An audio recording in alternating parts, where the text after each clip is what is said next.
बहुत बहुत स्वागत है आप सभी मित्र जनों का मेरे YouTube चैनल पर। मैं वैदिक एंड केपी एस्ट्रोलॉजर छोटी सी बात करूंगा आपके साथ, ज्यादा लंबी नहीं।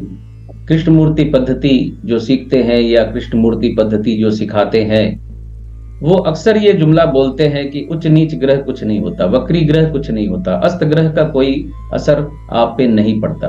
तो मैं आप लोगों को बिल्कुल अपने दायित्व के साथ या पूरी रिस्पॉन्सिबिलिटी के साथ आपको ये कहना चाहता हूं कि जो भी ये बात बोल रहा है आपको, ज्योतिष का गुरु या ज्योतिष का छात्र आपको बरगला रहा है और आपको केपी नहीं सिखा रहा है, वो आप गलत रास्ते पे चल रहे हैं। कृष्णमूर्ति पद्धति वैदिक ज्योतिष से सिर्फ इतनी सी अलग है कि यहाँ 27 नक्षत्रों को तोड़कर 249 उप नक्षत्रों में बदला गया है।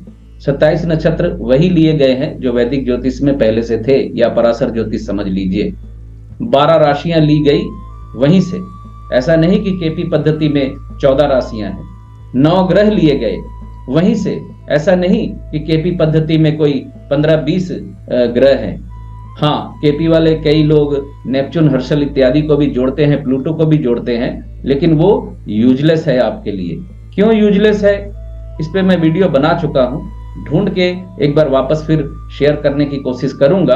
अगर ना मिला तो इस पे फिर एक बार वीडियो बनाऊंगा आप सबके लिए। तो ये बात मैं बिल्कुल जिम्मेदारी के साथ, अपनी पूरी रिस्पॉन्सिबिलिटी के साथ आप लोगों को बता रहा हूं कि कृष्णमूर्ति पद्धति में भी उच्च नीच ग्रहों का इस्तेमाल होता है, वक्री ग्रहों का फल होता है, अस्त ग्रहों का प्रभाव आप पर होता है। आप बिल्कुल सिंपल सी बात समझिए ना, किसी की कुंडली में ग्रह उच्च का है, कोई मान लीजिए सूर्य उच्च का है, तो उसका नेचर और उसका जो स्वभाव होगा वो नीच के सूर्य वाले व्यक्ति से बिल्कुल विपरीत होगा। स्वभाव में अंतर तो होगा ही। बहुत से मित्र ऐसे जुड़े जो केपी सीख चुके थे, जिन्होंने ये दावा किया कि उन्होंने केपी सीखी है। तो मैंने जब उनसे पूछा तो उन्होंने वो सिर्फ ग्रुपिंग ऑफ हाउस सीखा था। ग्रुपिंग ऑफ हाउस यानी कौन से प्रश्न के लिए किन किन भावों को कनेक्ट करना होता है, यानी सिर्फ सिग्निफिकेटर आपको याद करा दिए जाते हैं। जैसे विवाह के लिए ग्रुपिंग ऑफ हाउस है 2, 7, 11, नौकरी के लिए ग्रुपिंग ऑफ हाउस है 2, 6, 10, 11।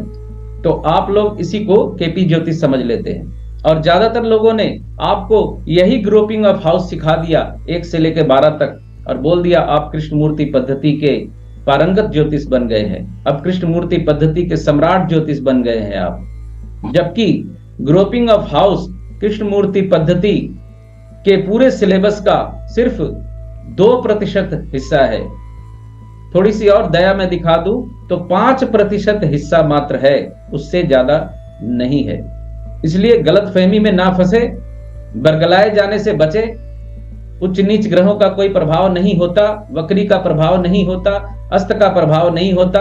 इन मूर्खतापूर्ण बातों से बचने की कोशिश करें अगर आप ज्योतिष बनना चाहते हैं सचमुच तो।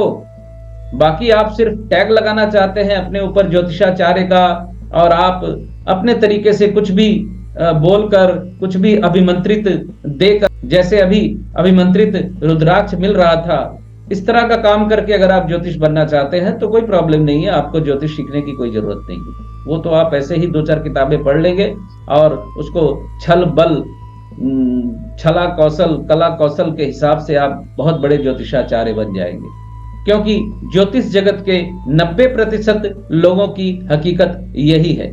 सिर्फ शनि की 7.5, मांगलिक दोष, काल सर्प दोष सीख लिया, ग्रहण दोष सीख लिया, पितृदोष सीख लिया, और उस पे धर्म भीरू जनता को, जो धर्म पे विश्वास करती है, ज्योतिषियों पे विश्वास करती है, उनको अभिमंत्रित यंत्र चेपना शुरू कर दिया।